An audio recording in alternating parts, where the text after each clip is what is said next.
We all lead busy lives with many distractions and stresses, and when we weave, our state of being can show up in our weaving. For example, stress often translates into wonky weaving.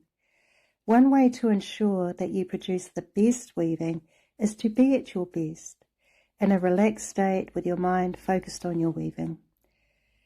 Traditionally, karakia were recited before undertaking important tasks such as weaving. A main purpose of reciting karakia was to clear and focus the mind on the task at hand.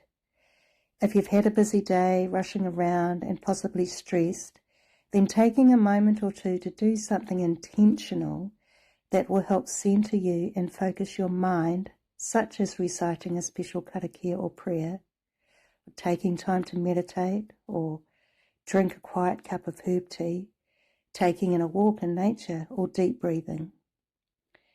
Karakia tūturu are often recited before gathering resources such as harakeke for weaving or felling trees for carving. If you have a karakia that you have been given, then you can recite that. Be sure you understand the meaning of the words you are reciting so that you can say them intentionally. If you want to say your own karakia or prayer before gathering or before starting to weave, that is perfectly appropriate. You can speak your own words in a way that feels comfortable to you. So we don't teach a specific karakia for weaving or gathering. Our great aunt Diggory's Tikanga shares a karakia in her book, Weaving a Kākahu.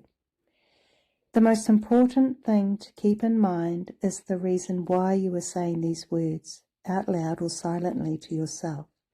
It is an opportunity for you to think about why you are gathering or weaving, for whom, and to give thanks for the resources that you will be taking to use for that purpose.